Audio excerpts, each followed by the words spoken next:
Bismillahirrahmanirrahim. Assalamualaikum warahmatullahi wabarakatuh. Alhamdulillah wa syukurillah, la haula wa la quwata illa billah, amma ba'd. Anak-anakku semua, siswa-siswi SMK Muhammadiyah Kudus kelas 11 yang Bapak banggakan.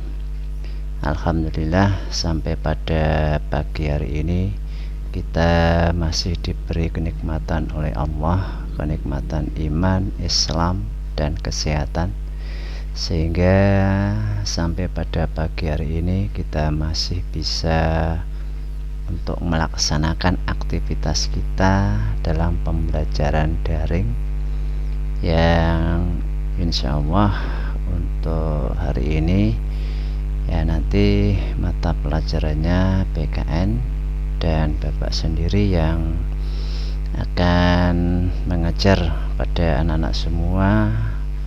Walaupun kita belajar pada saat ini tidak tatap muka, kita belajar secara daring, tapi Bapak harap anak-anak masih tetap semangat untuk belajar ya, jangan sampai kendor karena situasi yang mengharuskan kita untuk belajar semacam ini ya, dengan cara daring. Berdoalah mudah-mudahan wabah COVID-19 akan segera berakhir sehingga kita nanti bisa untuk belajar tatap muka di sekolah seperti biasanya, dan kita bisa ketemu dengan teman-teman yang ada di sekolah. Begitu juga bisa ketemu dengan Bapak Ibu guru. Baiklah, untuk anak-anakku semua, mari kita awali pembelajaran pada hari yang kedua ya. Nah, pembelajaran saya kan yang kedua dengan bacaan basmalah bersama. Bismillahirrahmanirrahim. Terima kasih.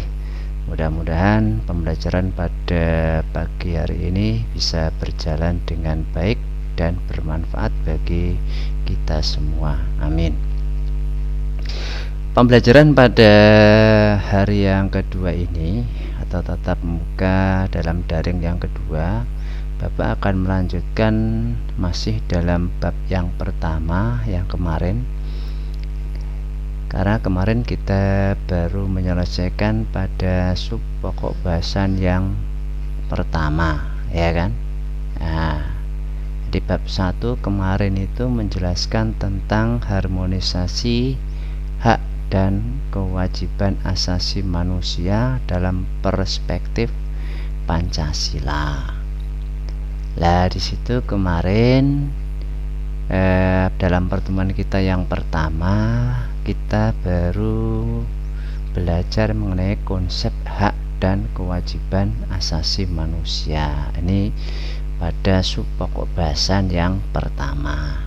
Nah sekarang mari kita lanjut, kita bahas pada sub pokok bahasan yang kedua, yaitu dengan materi substansi hak dan kewajiban asasi manusia dalam Pancasila. Itu nanti kita akan mengkaitkan HAM dengan sila-sila Pancasila. Siap ya anak-anak untuk belajar? Iya. Saya harapkan anak-anak bawa buku paket ya di situ ya. Nah, silakan dibuka itu buku paketnya bab 1 pada sub pokok bahasan yang kedua ya. Ya, materi substansi hak dan kewajiban asasi manusia dalam Pancasila. Dan dalam classroom juga ada PPT di situ. Ya, ada PowerPoint. Bapak juga membuat PowerPoint-nya sehingga pembelajaran kita itu nanti komplit gitu loh. Ya, di buku paket ada secara terperinci, kemudian di PowerPoint itu secara rangkuman, dan nanti Bapak akan menjelaskan ya, sehingga anak-anak nanti mendapatkan pengetahuannya itu enak, komplit ya. Lah, nanti kalau anak-anak ingin bertanya setelah Bapak menjelaskan, silahkan ya ditulis di kolom komentar itu yang di forum, di beranda itu kan ada ya kolom komentar ya, silahkan nanti diketik aja di situ pertanyaan-pertanyaan dari anak-anak selama masih dalam proses pembelajaran. Insya Allah ya, nanti pertanyaan-pertanyaan dari anak-anak akan dapat tanggapi gitu ya anak-anak ya. Oke, baik, silakan mari kita belajar di sub pokok bahasan yang kedua. Anak-anakku semua yang Bapak banggakan, kalau kita bicara tentang hak dan kewajiban, karakter dari hak dan kewajiban asasi manusia sifatnya adalah universal. Artinya apa? Artinya bahwa hak dan kewajiban manusia itu sesuatu yang dimiliki dan wajib dilakukan, wajib diterima oleh setiap manusia ya. Jadi semua manusia itu punya hak dan kewajiban tanpa membeda-bedakan suku, bangsa, agama, ras, ataupun golongan ya. Jadi semuanya mempunyai dua hal itu. Kalian juga sama, kalian juga punya hak dan kewajiban. Bapak juga sama punya hak dan kewajiban. Nah itu. Nah ini. Akan tetapi karakteristik penegakan hak asasi manusia itu berbeda-beda. Jadi penegakannya itu beda-beda antara yang satu dengan negara yang lain ya, antara negara yang satu dengan negara yang lain biasanya didasarkan kepada ideologi dan budaya serta nilai-nilai yang ada di negara tersebut. Ini yang membedakan ya. Jadi penegakan atau pelaksanaan HAM di suatu negara itu nanti anak-anak akan melihat itu berbeda-beda. Nah, perbedaannya itu karena apa? Ya karena tadi, karena ideologi, budaya, dan nilai-nilai yang ada di suatu negara itu berbeda. Nah itu. Satu contoh gini aja lah. Pelaksanaan dan penegakan hak asasi manusia yang ada di Indonesia ini itu nanti jelas akan dipengaruhi dengan ideologi Pancasila dan budaya-budaya yang ada di masyarakat serta nilai-nilai yang ada yang sesuai dengan Pancasila. Itu dimana di situ ya dalam Pancasila dikatakan bahwa dalam melaksanakan hak dan kewajiban itu harus mengedepankan keseimbangan antara hak dan kewajiban, harus balance, imbang. Nah itu. Nah, kalau ini tidak imbang antara hak dan kewajiban, yang terjadi apa? Ya jelas nanti yang terjadi adalah pelanggaran HAM. Ini. Jadi kalau kita menyimpulkan terjadinya pelanggaran HAM itu sebagai akibat karena hak dan kewajiban tidak dilaksanakan secara seimbang. Ini anak-anakku ya, entah apalah pokoknya kasus-kasus pelanggaran HAM yang ada di masyarakat kita itu nanti kalau disimpulkan demikian. Nah, terus bagaimana terhadap pelaksanaan HAM yang ada di Indonesia?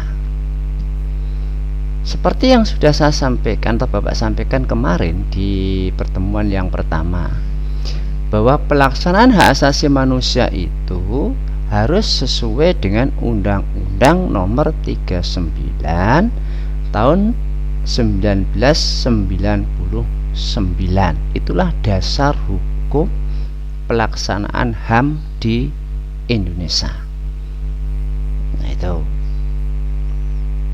Selain itu, masih banyak mestinya aturan-aturan perundang-undangan yang menyangkut tentang pelaksanaan HAM yang ada di Indonesia, atau jaminan-jaminan terhadap pelaksanaan HAM yang ada di Indonesia. Di samping Undang-Undang Nomor 39 tahun 99. Apa saja Pak itu? Oke.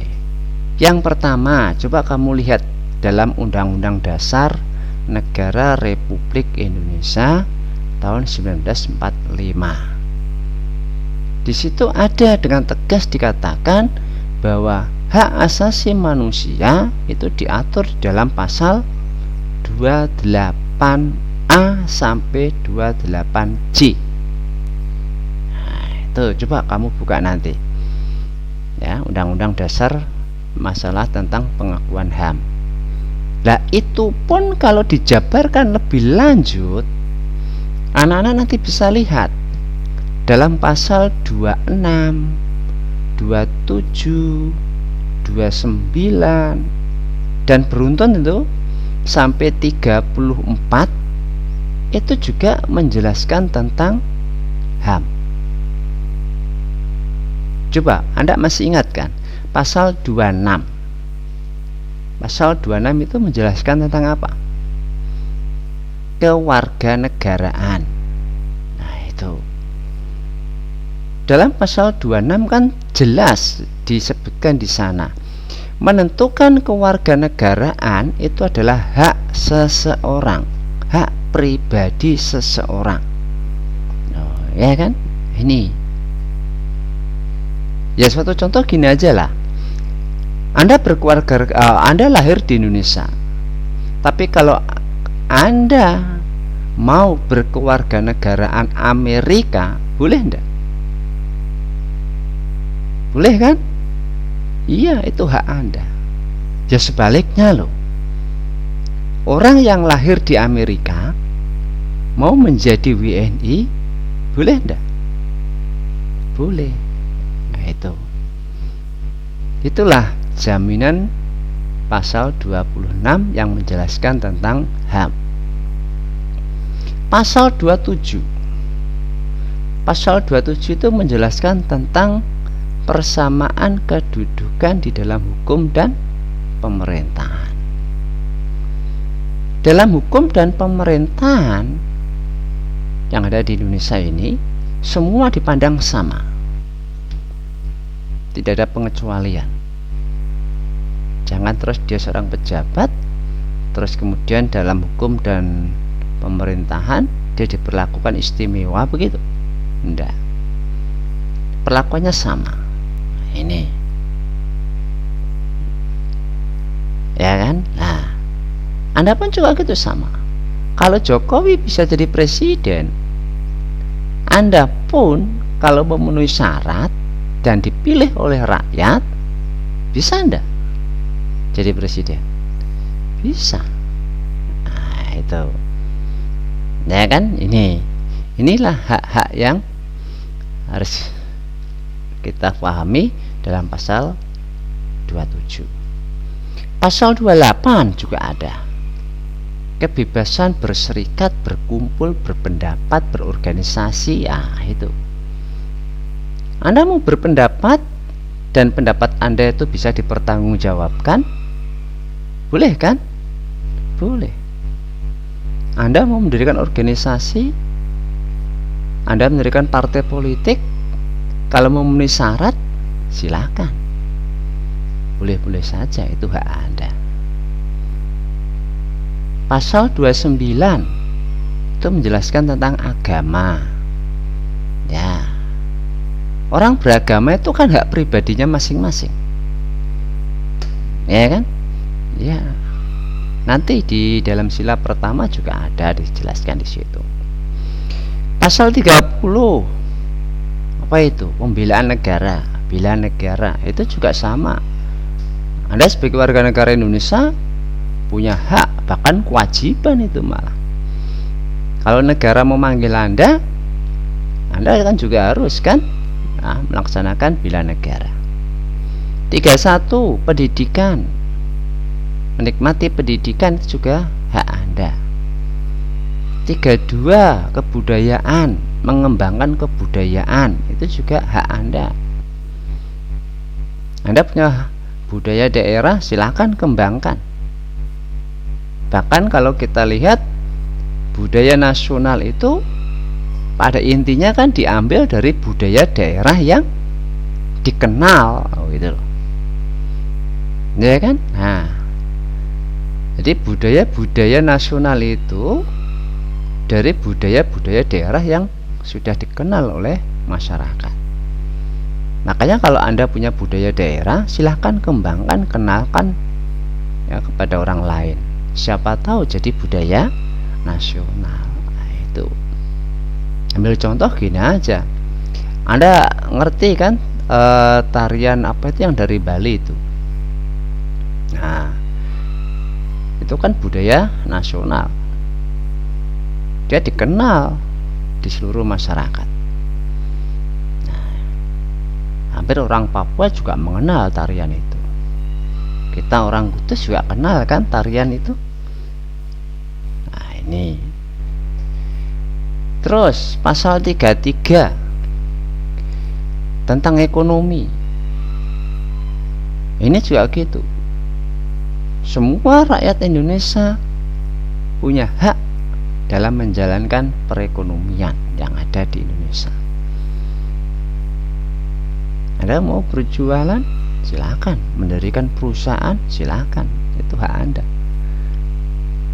Kemudian pasal 34 kesejahteraan sosial yang menjelaskan tentang fakir miskin, anak terlantar, ya kan, dipelihara oleh negara. Itu di hak-hak orang miskin untuk diperhatikan oleh negara. Itu ya pasal-pasal yang ada dalam UUD 45 yang menjelaskan tentang HAM, hak asasi manusia. Jelas ya anak-anak semua? Oke. Nah, di samping Undang-Undang Nomor 39 Tahun 99, terus kemudian Undang-Undang Dasar ya toh, Negara Republik Indonesia tahun 1945. Masih banyak kok dasar-dasar hukum yang lain yang menjelaskan tentang HAM. Antara lain apa? Ada pengadilan HAM. Di Indonesia itu ada loh pengadilan HAM. Ya, itu Undang-Undang Nomor 29 Tahun 2000. Nah, itu di kasus-kasus pelanggaran HAM, nah itu nanti akan diadili di sana, pengadilan HAM. Ya, jelas ya anak-anakku? Ya, itulah beberapa dasar-dasar hukum ya tentang pelaksanaan HAM yang ada di Indonesia. Untuk lebih jelasnya dan komplitnya nanti silahkan diklik ya di PPT Bapak itu yang nomor 4 kalau tidak salah itu. Ya, itu nanti ada itu beberapa dasar-dasar hukum peraturan perundang-undangan dalam pelaksanaan HAM yang ada di Indonesia. Baik anak-anakku semua, kita lanjut. Nah sekarang bagaimana pelaksanaan HAM yang sesuai dengan sila-sila dalam Pancasila?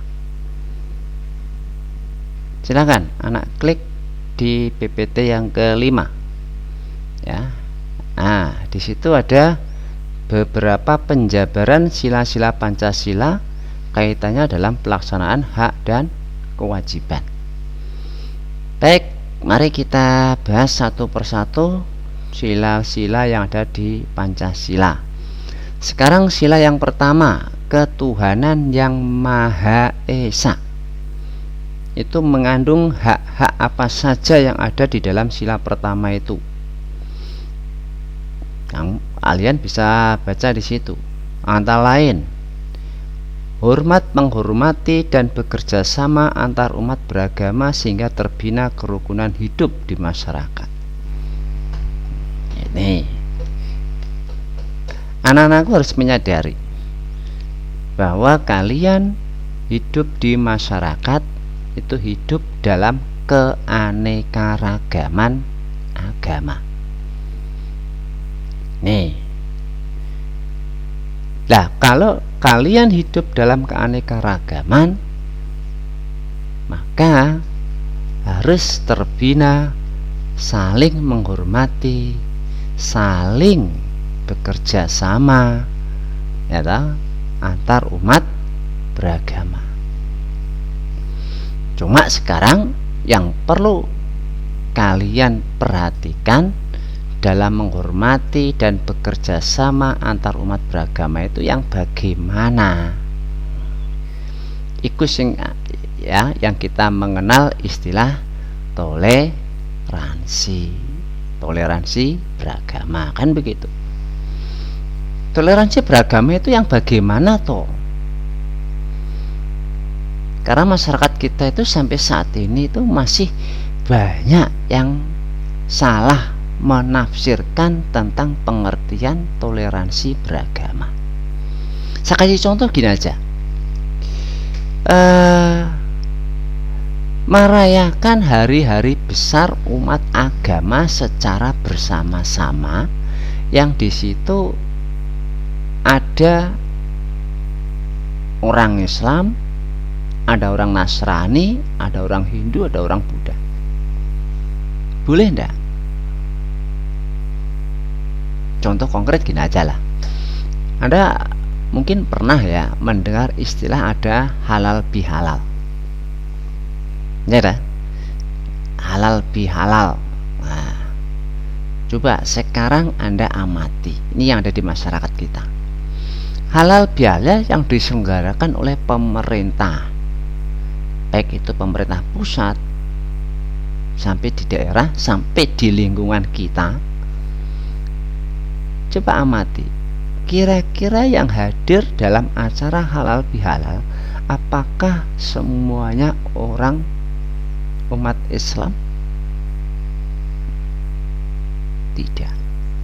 Nah itu, ini harus kita pahami. Jadi dalih toleransi itu bukan demikian. Ya, ini karena masyarakat kita itu cenderungnya begitu.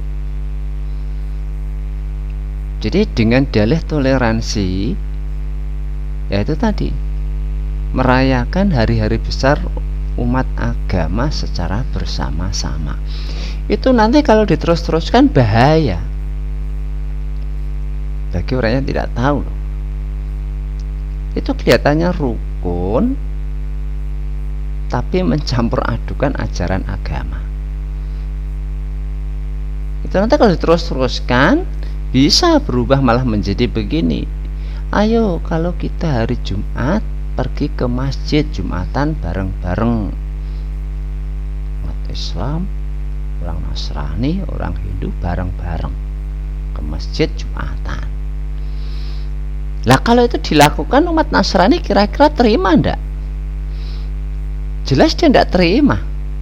Nanti juga dia akan mengatakan, lah kalau begitu pada hari Minggu mari kita sama-sama ke gereja.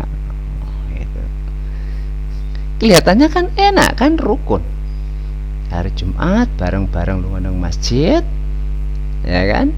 Hari Minggu bareng-bareng neng gereja. Begitu seterusnya.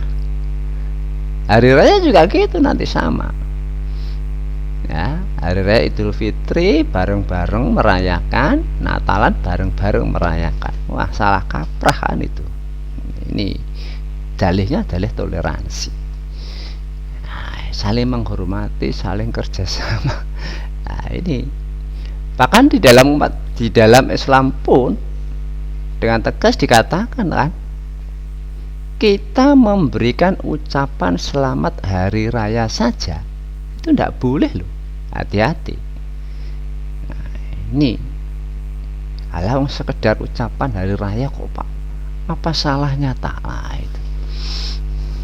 Ini ya, tidak boleh. Jadi hati-hati dengan dalih toleransi beragama. Lah terus gimana Pak cara melaksanakan toleransi beragama? Cara melaksanakan toleransi beragama itu bisa dilaksanakan dalam hal yang sifatnya sosial, bukan menjurus kepada ajaran-ajaran agama atau budaya-budaya agama. Nah itu tahu kan, yang bersifat sosial. Contoh, membuat jembatan atau membangun jembatan dilakukan dengan kerja bakti, dan di situ umat Islam ada, umat Nasrani ada, umat Hindu ada, dan seterusnya lah. Itu yang namanya toleransi beragama. Jadi semua masyarakat yang dalam keanekaragaman tadi ikut di sana. Itu kan sudah tidak ada kaitannya dengan urusan-urusan agama, ajaran agama. Nah ini, wong kerja bakti saja untuk membuat jalan yang menuju ke tempat peribadatan itu juga harus dilakukan oleh umat Islam yang bersangkutan. Gitu. Tidak boleh dilaksanakan oleh umat agama lain. Makanya hati-hati.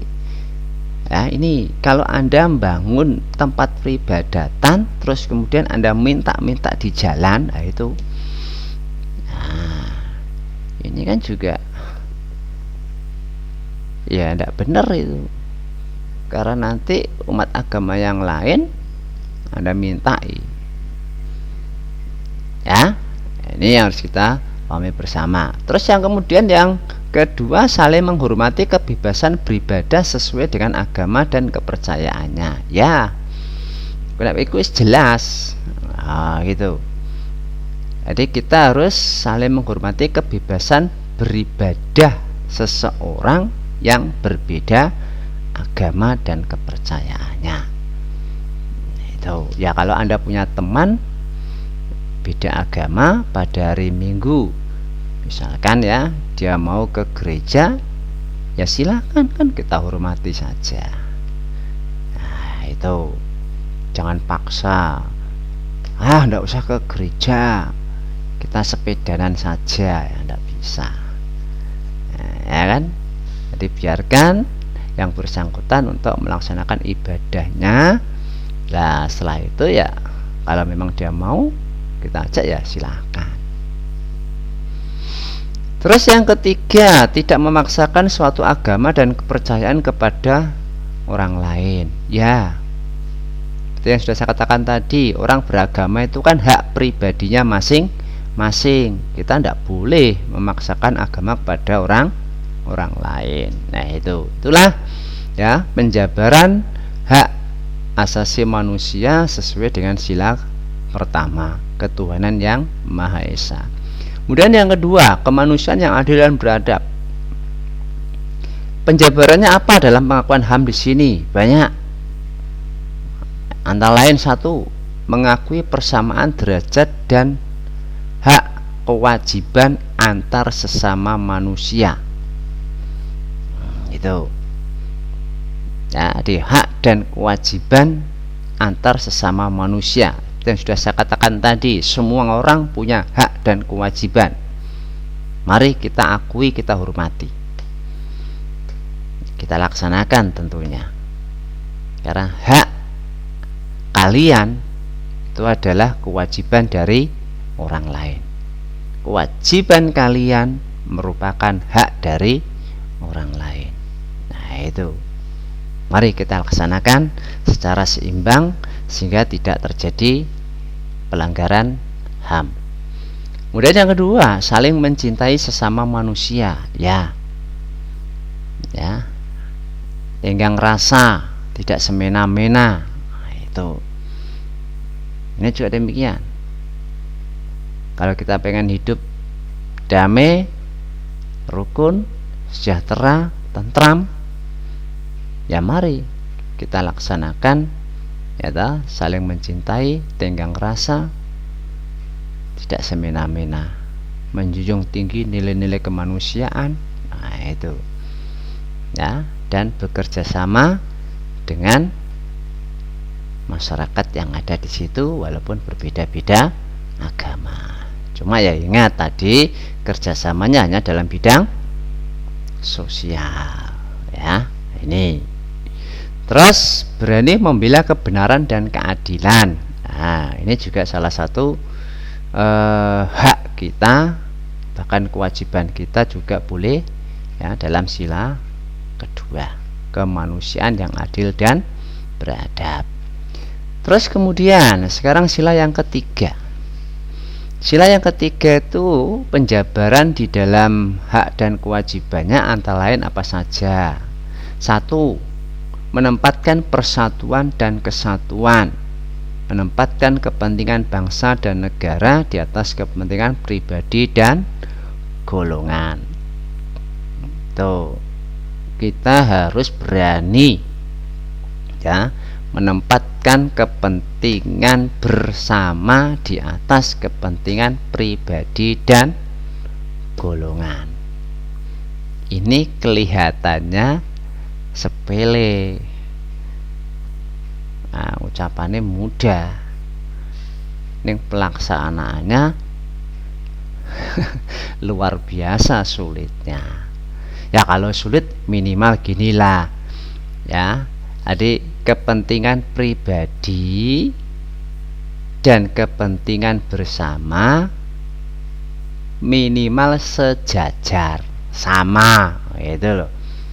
Kalau Anda memang tidak berani untuk menempatkan kepentingan bersama, kepentingan umum di atas kepentingan pribadi, minimal sama lah. Nah, itu jangan kebalik. Kalau kebalik itu berarti mengutamakan kepentingan pribadinya, baru ya melaksanakan kepentingan bersama, kepentingan umum, tidak boleh ya.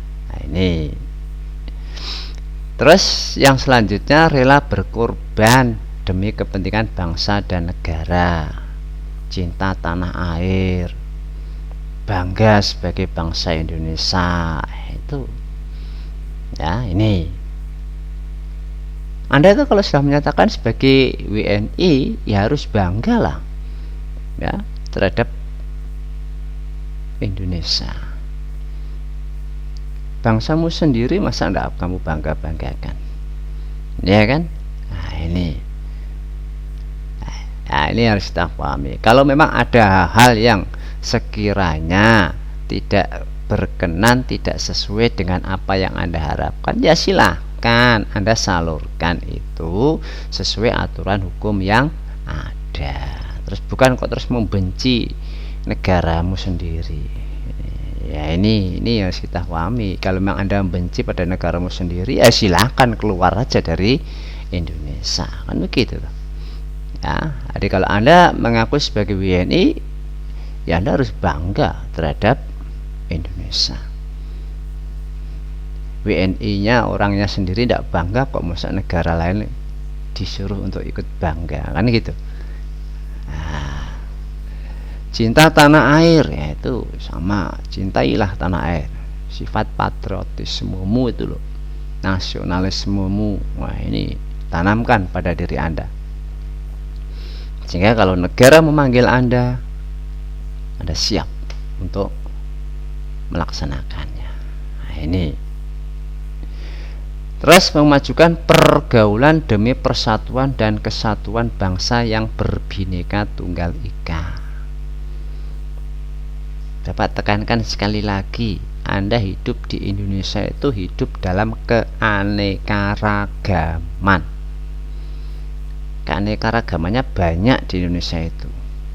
Agamanya beraneka ragam, sukunya beraneka ragam, budayanya beraneka ragam, dan seterusnya.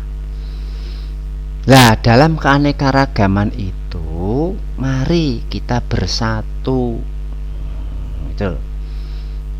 Ya. Jangan dengan keanekaragaman itu malah menjadikan kita terpecah belah. Iku sing akhirnya kan disintegrasi. Nih, yang akan menjadikan negara kita itu nanti menjadi terpecah-pecah dalam kelompok-kelompok kecil. Nih harus kita pahami, persatuan dan kesatuan itu modal utama kita di dalam mencapai kemerdekaan. Nih, itu sudah dibuktikan oleh orang-orang terdahulu kita kok, tokoh-tokoh nasional kita, para pahlawan-pahlawan kita yang dengan gigihnya mengorbankan apapun, nyawa sekalipun untuk meraih kemerdekaan. Itu modalnya persatuan dan kesatuan, bukan modal bambu runcing. Nah, ini loh.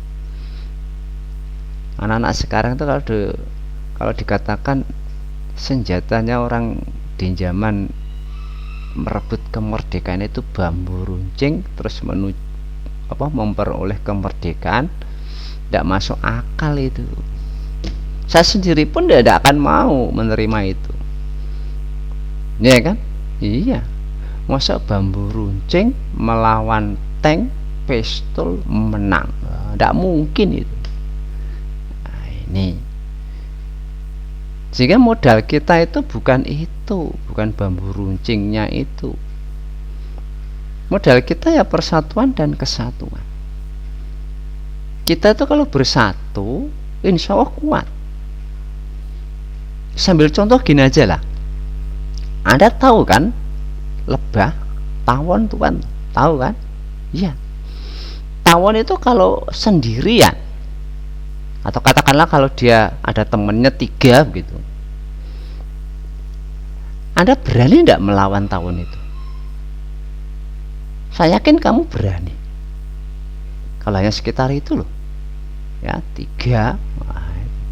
Tapi kalau tawon itu nanti ngundang teman-temannya yang jumlahnya sampai ratusan, kira-kira kamu berani tidak melawan itu? Ya kan lah, saya yakin kamu lari. Ya itu sama di waktu kita mau meraih kemerdekaan. Di penjajah yang ada di Indonesia itu, ya, kalau hanya melawan pada satu daerah, wis jelas menang itu. Anda lihat aja lah gerakan-gerakan yang ada di berbagai daerah dalam melawan penjajahan. Di Jawa Tengah kita kenal kan ada perang Diponegoro. Iya. Akhirnya apa perang Diponegoro itu? Menang atau kalah? Kalah. Nah, itu. Di Aceh ada kan perang melawan penjajahan? Banyak di sana. Ada Cut Nyak-Din, Tengku Umar dan seterusnya. Gimana hasil perjuangannya? Menang apa kalah? Kalah. Dan seterusnya. Itu contoh-contoh perjuangan-perjuangan yang dilakukan dalam sifat kedaerahan. Sama dengan tadi lebah atau tawon tadi. Jadi tawon atau lebah tadi kalau hanya kelompok-kelompok kecil menyerang kita, jelas dia kalah. Tapi kalau dia sudah melakukan pada kelompok-kelompok yang besar bersatu, kita yang kalah. Nah, ya kan? Ini. Nah, itu ya tentang adanya sila ketiga persatuan Indonesia. Terus yang keempat, kerakyatan yang dipimpin oleh hikmat,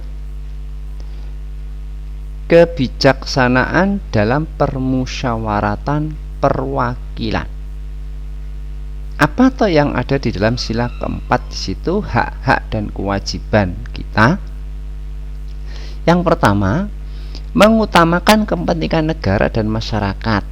Ya, jadi kita tuh diharapkan untuk bisa mengutamakan negara dan masyarakat, mengutamakan kepentingan bersama. Nih. Terus tidak memaksakan kehendak pada orang lain. Nih.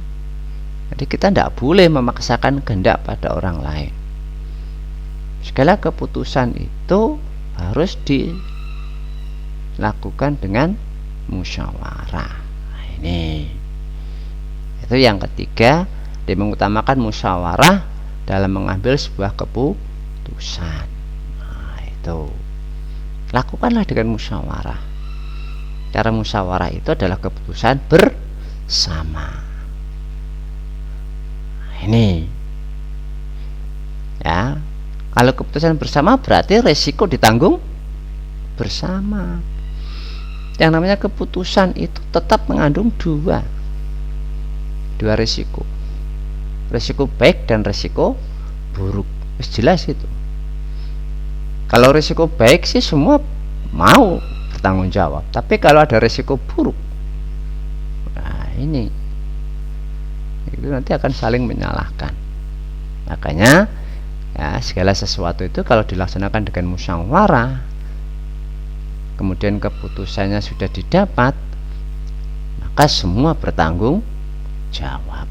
Nah, ini terus menerima dan melaksanakan hasil keputusan, bertanggung jawab terhadap hasil keputusan. Ya, kalau itu sudah menjadi suatu keputusan, berarti semua harus bertanggung jawab. Itu keputusan bersama. Keputusan bersama ya harus dilaksanakan, kan? Walaupun dalam musyawarah itu nanti ada beda-beda pendapat, hal yang lumrah, biasa itu. Dalam suatu musyawarah itu orang berbeda pendapat, itu hal yang biasa. Tapi kalau dalam musyawarah itu sudah ada keputusan, keputusan itu bukan dari salah satu pihak, tapi keputusan itu adalah keputusan bersama, dan semua harus mau melaksanakan keputusan itu, dan semua harus bertanggung jawab. Nah, itulah ya, hak-hak dan kewajiban di dalam sila keempat. Terus kemudian sila yang kelima, keadilan sosial bagi seluruh rakyat Indonesia. Apa yang ada di dalam sila kelima mengenai hak dan kewajiban kita? Yang pertama, menjaga keseimbangan antara hak dan kewajiban. Nah, itu. Jadi hak dan kewajiban itu harus kita selaraskan, seimbangkan, agar tidak terjadi pelanggaran HAM. Kemudian menghormati hak-hak orang lain, ya, karena yang namanya hak itu setiap orang punya, jadi tidak hanya kita saja, ya kan? Makanya untuk bisa melaksanakan hak itu ya harus saling menghormati. Caranya bagaimana? Ya tadi kan, dengan melaksanakan kewajiban. Nah, itu. Terus yang ketiga, suka memberi pertolongan kepada orang lain. Ya, sikap sosial kita, ya kan? Nah, ini pengamalan sila kelima. Menjauhi sikap pemerasan, tidak boros, tidak gaya hidup mewah. Nah, itu. Bahkan menghargai hasil karya orang lain, itu juga bentuk-bentuk ya kewajiban kita di dalam sila kelima. Nih ya, jadi hasil karya orang lain itu kita hargai. Ini jangan terus kemudian kita jiplak, plagiat itu namanya, niru.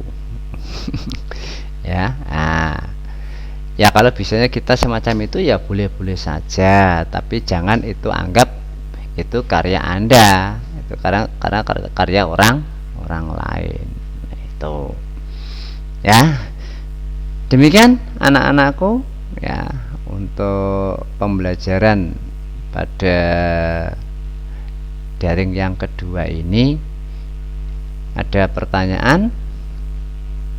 Ya, oke, sekali lagi, jadi kalau ada pertanyaan nanti silahkan ya ditulis di komentar itu, kolom komentar di forum. Silahkan nanti ditulis di sana saja ya. Nanti insya Allah lah, kalau masih dalam selama pembelajaran akan Bapak tanggapi di sana. Oke, jadi di situ pembelajaran kita. Terus kemudian setelah pembelajaran ini nanti diklik ya untuk tugas siswanya.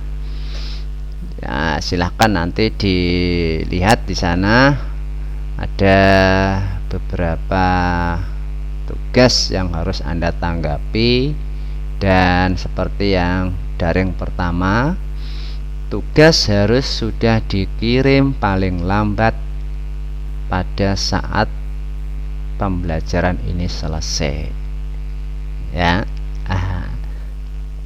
Kalau yang di jadwal jam Bapak itu jam pertama itu berarti ada di jurusan TKR. Di jam pertama semua ya. Jam pertama semua berarti Bapak batasi sampai jam 9.30. Jawaban kalian harus sudah dikirim di classroom ya. Ada kesulitan? Oke, bagi Anda yang masih kesulitan di dalam mengirim jawaban tugas kalian, oke lah, boleh dikirim japri ke WA Bapak. Tapi ya tadi, Anda ngirimnya jangan sampai melebihi batas jam 9.30. Karena apa? Seperti yang sudah saya share di PPT yang ada di situ, kalau Anda mengirim jawabanmu lebih dari jam 9.30, itu Bapak menganggap Anda tidak mengikuti pembelajaran ini sampai selesai, alias apa? Bolos. Itu kan. Itu bisa jadi Anda langsung absen ngilang kan gitu tuh. Mohonlah ya. Jadi tolong taati aturan-aturan dalam proses pembelajaran yang ada di sekolah kita yang sudah ditentukan ya. Jadi dari jam 7 sampai jam 12 mohon untuk bisa classroomnya dibuka untuk mengikuti proses pembelajaran, karena itu kan jam-jam pembelajaran yang ada di SMK Muhammadiyah. Begitu untuk anak-anakku, terima kasih atas perhatiannya ya. Tetap semangat di dalam belajar, jangan pernah kendor walaupun kita belajar secara daring. Salam SMK Muhammadiyah tetap juara. Terima kasih, kurang lebihnya mohon maaf. Assalamualaikum warahmatullahi wabarakatuh.